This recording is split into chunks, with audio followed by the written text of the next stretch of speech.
Communication and recovery. Introduction. God, help me to keep my life uncomplicated. Please keep me simple and verbal. The above quote from the Code of Affirmations booklet suggests that being simple and verbal are two basic communication skills that we need to develop in recovery. We seldom think about it, but what we say to others and ourselves and how we say it has profound impact on our lives. Our internal and external communication habits shape our feelings, thoughts, actions, and relationships. Literally everything we experience in life. Indeed, poor communication makes our lives needlessly complicated. Not speaking up for ourselves and expressing our feelings in an honest, open, and healthy manner keeps us trapped in our codependency, a disease that many members is a disease of silence. This brochure suggests that some ways that we can free ourselves from our codependent communication patterns. We can develop a new awareness of our verbal habits and learn to make healthier choices about how we communicate with others and ourselves. What is healthy communication?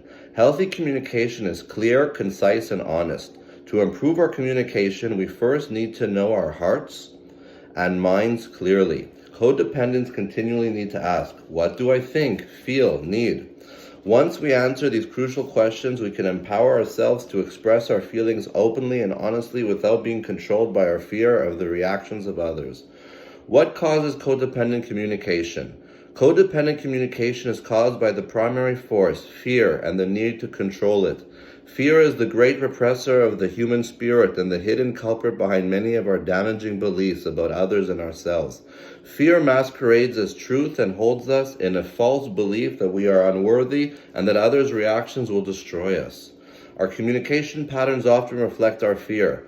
For example, when we are with angry people, we may walk on eggshells. If this approach is a conscious choice to take care of ourselves, then that's okay. However, in some situations with angry people, we may discover that we have been habitually irresponsible or dishonest with ourselves and others, using manipulative weasel words when we communicate. These are expressions such as, I'm not sure, when we are, or maybe, when we know it's definitely, or I'm sorry, when we're really not, or I guess, when we're not guessing at all. With any of these above expressions, we may or may not be aware of our true feelings. If we are aware but are not being verbal and honest, then we're being controlled by our fear. If we are not aware of our true feelings, then such expressions may allow us to continue to stay out of touch with those feelings. Weasel words soften the blow of our feelings and opinions and allow us to hedge our bets and thereby control other people's reactions. In some cases, such expressions allow us to avoid facing our own wants and desires and never know our true feelings. It's incredible to think about, but it's possible to spend one's whole life saying, I'm not sure, I don't know what to do, or I've got mixed feelings. Sometimes we may really not know what to do, or really have mixed feelings, and that's okay. However, we must be careful when we are being honest with ourselves. If we look closely at the feelings and attitudes behind most codependent communication, I just came out of the shower. We discover a host of fears of commitment, shame, a core belief in our own lack of worth, and others' anger and abandonment. The major problem with this unhealthy communication is that we dishonor ourselves. Every time we fail to honor our precise thoughts and feelings for the sake of pleasing others, we sell ourselves out as well. Our true self may be in pain or furious, but we walk around with a plastic smile on our face. How do we assess our codependent communication patterns? Developing healthier communication habits is a process. One excellent way to begin working on this aspect of recovery is by doing a written fourth-step inventory of our communication history.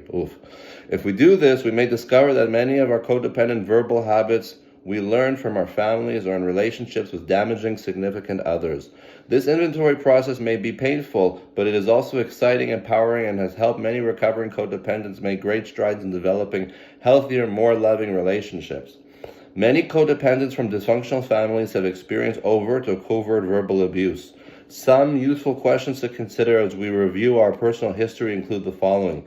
Did our parents practice unhealthy communication? Did our parents practice unhealthy communication? Were they dishonest with one another or their children? Did they lie to themselves or others on a regular basis? Did they rage or swell and tell us that you'll never amount to anything? Or was the verbal abuse more covert and subtle? Did we see verbal people-pleasing going on to control or take care of people's feelings? Were things kept hidden? Were there family secrets? Did seemingly harmless but subtly stabbing sarcasm rule the day? Did people often say, "I'm sorry," or "I was only joking," as a justification as the barbs had been flung? Are we using these verbal tactics today in our own lives, or allowing other people to use them with us? If we review the communication habits that once protected us, we might find that many of them still haunt us today.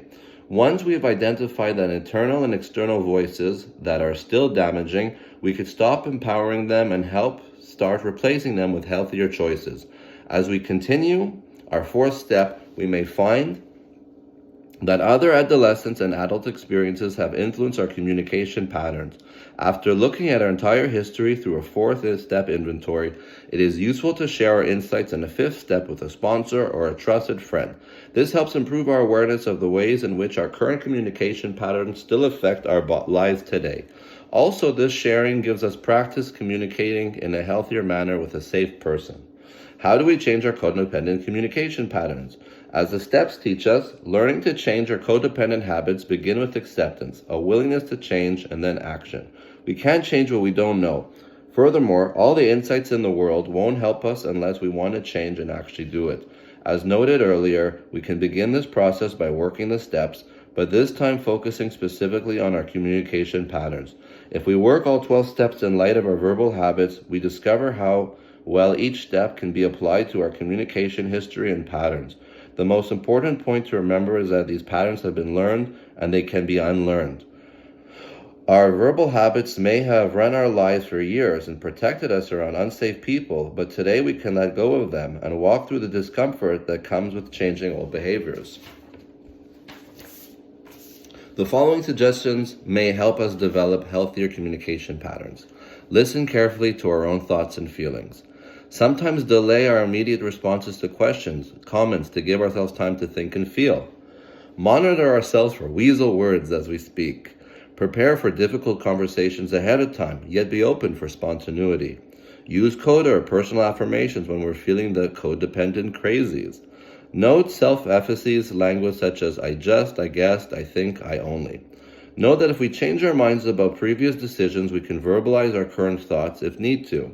Practice using different response words and expressions. For example, "We are always fine." Watch for bargaining patterns. For example, "I can't today, but I'll try tomorrow," when we know that tomorrow won't be any better either. Speak slowly, firmly, and clearly when drawing boundaries. Avoid justifying or explaining ourselves when we feel a compulsive to do so. Notice how words such as "should" and "ought" be controlling us.